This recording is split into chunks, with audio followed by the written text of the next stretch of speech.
Hey everyone, Mark from Coast to Country. Today's video we're going to try and get these seats mounted in the boat. I've finally got some stainless steel bolts that I need to do that. Also the isolator switch has arrived, so we'll be able to start doing some wiring.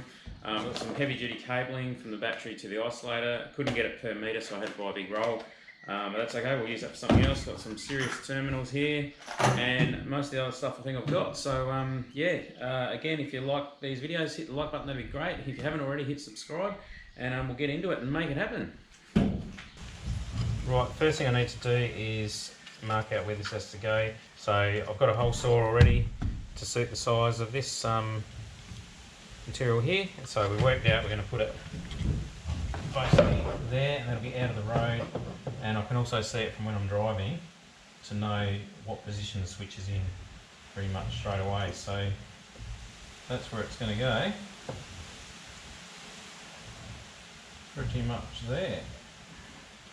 So we'll get that drilled and we'll have to take a little bit of foam out from the back. We're going to run some heavy cables back to the battery.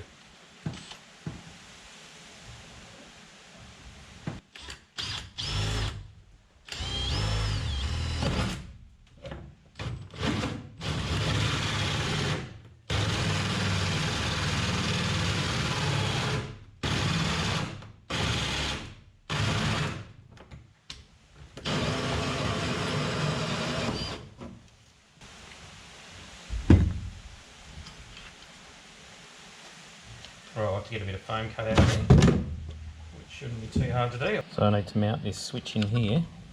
So I've got to take a bit of this foam out from behind so I can slide the switch in there and then pop it out the front. So I've got a gyprock saw, which is used for cutting plasterboard. And we know that the switch is going to be roughly that sort of height. So if I start cutting sort of here, cutting a section out of the back here, that'll be plenty. So I need to know how far back that way, so I've got to go about that far. And put all this foam back in another place as well, and also I've got extra foam that I'm going to put in this boat as well later, see. So I've just got a bit of a square out behind there at this point. So this is just a plasterboard saw, you can buy them anywhere.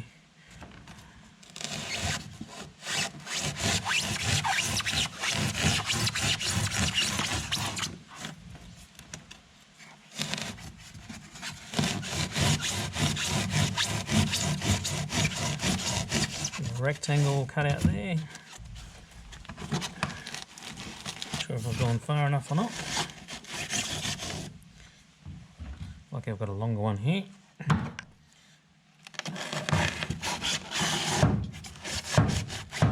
that's hitting the side of the boat, so I'm guessing that's far enough.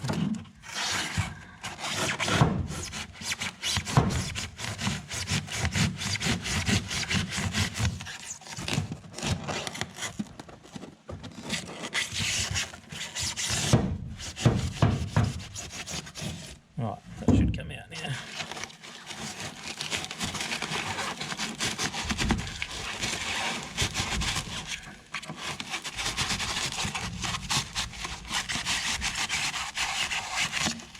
So there's a bit of foam that we've pulled out.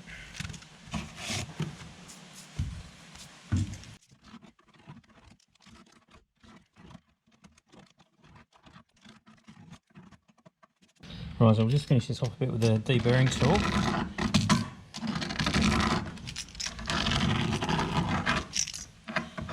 Around, so that's check the fit that way, that's fine, and then when this one can come in from behind anyway.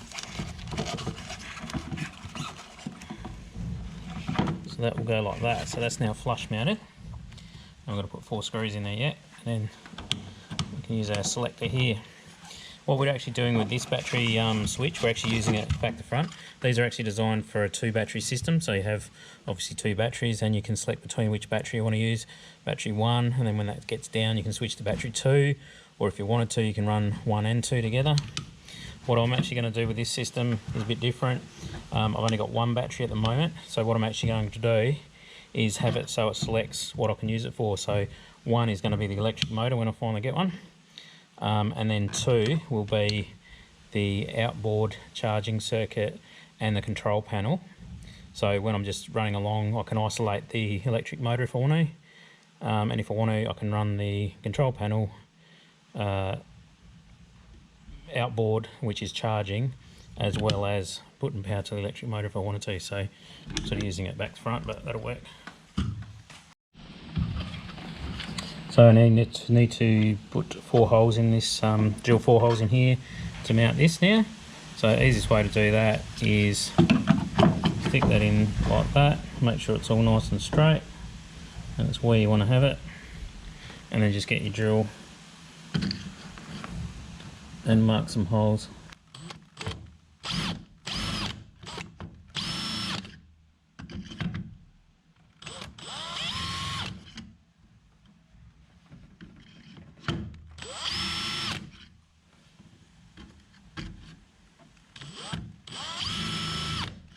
So we're only really touching the paint there,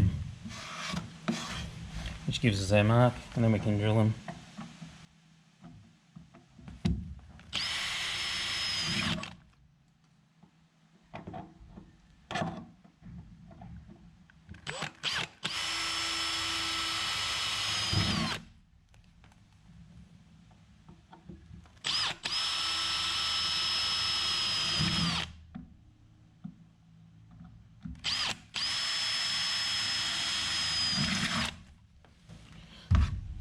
And then we put that in from behind the cover. We'll just have our bolts that'll go straight through there.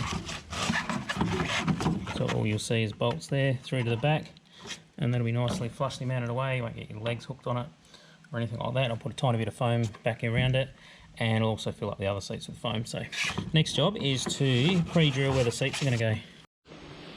Alright, so this is why we pre-drill, mount everything, dry fit everything before we sort of run cables, finish everything off, because you basically end up with a ton of rubbish in your boat, stuff everywhere. So we'll pull all this out, vacuum it all once we finish drilling and carrying on. Right, so I purchased these seats online, nothing flash at all. What I've done, they come with a turntable and everything. So anyway, I've screwed this in temporary. I'm going to Loctite all these in so they don't come out. So what we'll do is get the turntable pretty square to where we really want it, and then we'll just sit these seats kind of where we want them to go into the spider.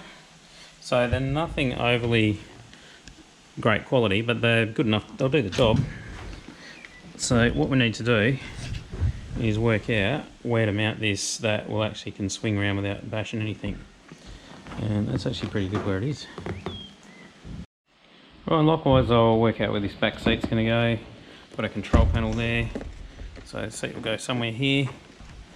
Once we're sitting down, we'll make sure we've got plenty of leg room. Obviously won't be wearing knee pads. I'll quickly just threw the motor on. That'll be lifted up a little bit higher, that motor anyway. I've just been playing around with the seat to work out what's the best comfortable position for it. I'm going to want to weigh it into the centre of the boat a bit anyway. I've also got it so when the tiller comes around, I've got it so it misses the actual seat. I had it over a little bit too far into the centre and it was hitting, so that's going to clear it, and that's not too bad. So that's where it's going to stay. Mark where that's got to be, and we'll drill some holes in the seat. So we put a little mark on the seat when we had it on there where the corner of this has got to go.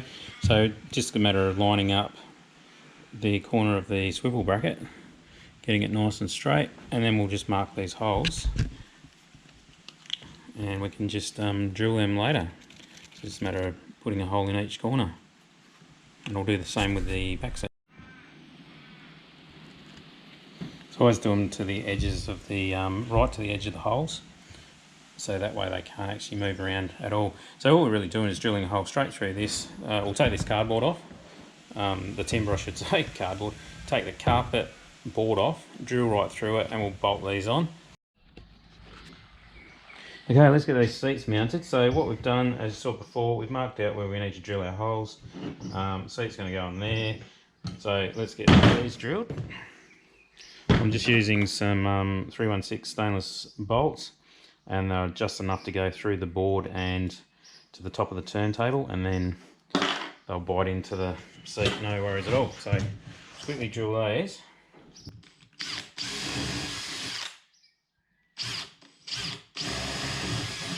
Without going through the table, which won't really matter.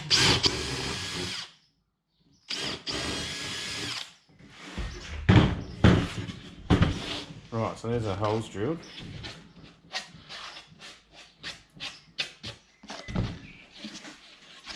First thing to do is mount this turntable to the actual seat. We won't be able to get into it after. Okay, what we need to do is mount this turntable to the seat. So this particular seat's got pre-threaded inserts down the bottom, so these are 316 stainless. Problem with these seats we've found over the years, or any seats, if you don't put Loctite on them, they can vibrate loose after a while. So, mate, I go fishing with Eamon. If you're watching, mate, this is called Loctite, and that stops your seats falling out when you're driving along. He knows what I'm talking about. If you're wondering why I'm using blue Loctite, this isn't the Loctite that locks on as hard as the red stuff.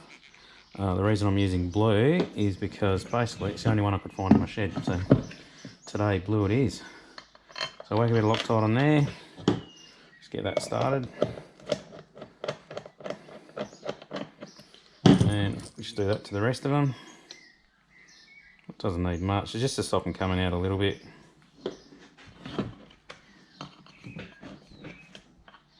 It's always fun when you're travelling along and your seat falls off. So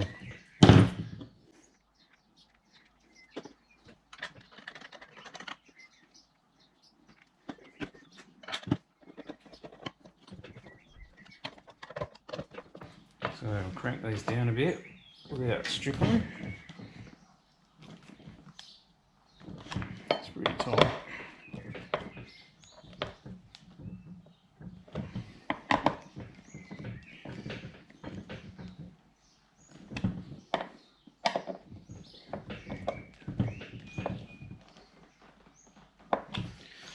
Right, that's actually, they pulled up really tight and they haven't stripped out, which is a miracle, so that's a good sign.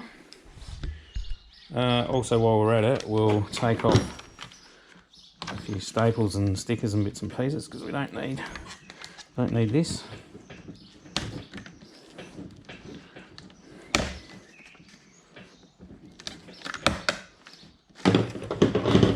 That's just a bit of information on how to look after the seats. So yeah, basically people just don't put them in the washing machine, these seats. No machine wash, no tumble dry either.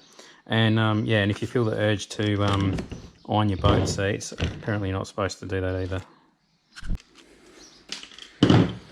These are our protective covers.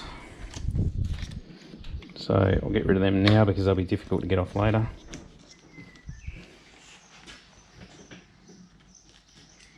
All that does is just protect the edge from chipping. Okay, so they're out.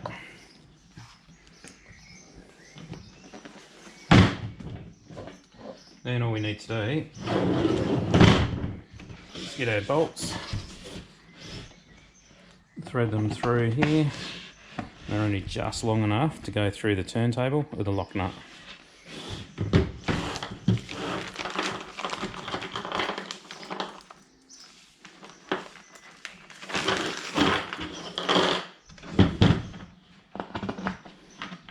Could put a washer on here if you wanted to. I actually want to pull these in to the plywood really hard because this actually is going to sit on top of the existing aluminium seat, and because there's a bit of a dish in the seat anyway, it won't really matter if these are sticking out, but the harder I pull them in the better really, but it really won't make any difference because this is getting screwed to the seat. So anyway, so we get our bolts through there like that. We get our seat on here. We'll line that up. And now for the tricky bit, trying to get the nuts and bolts on.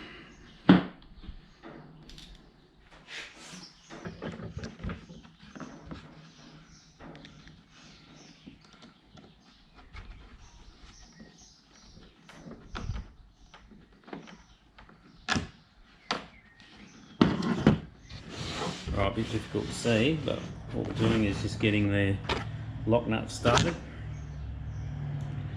on top of the turntable. Just sort of holding the pliers to get the nut lined up, turning the bolt underneath. get them started really, and then we'll tighten them up.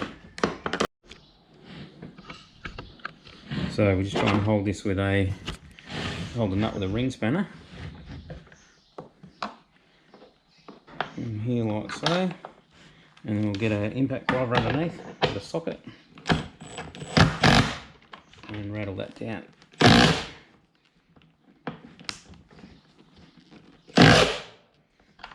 I'm basically going in as hard as I'm going and burying the head of the bolt into the timber because I'm not too worried about that. The more flush that is, the better.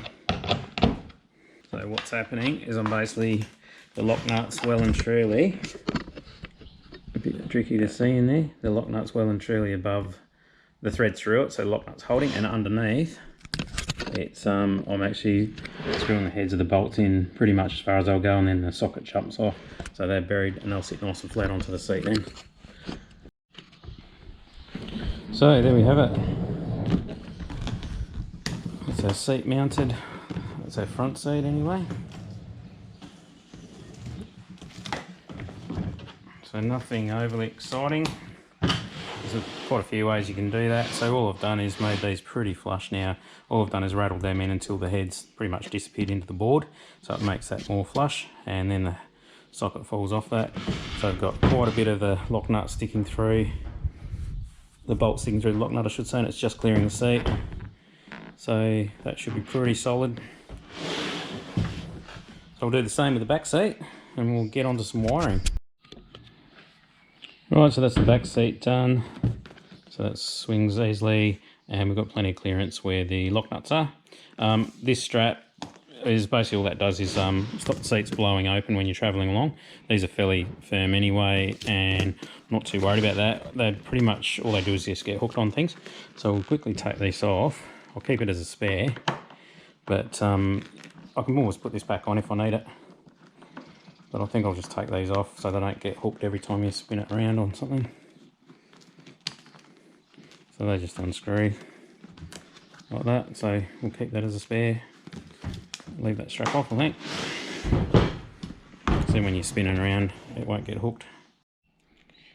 Right, I'm just going to have to leave it there for this video. I've just run out of time. I've got a bit happening at the moment. We're juggling weather with the hay season here, so I'll have to leave it there. Thanks for watching. If you can hit the like button, that'd be great. Subscribe if you haven't already. Next video, I'm going to start making some wiring looms so I can get the main battery feed into the boat, so that'd be good. Keep an eye out for that, and I'll see you on the next one.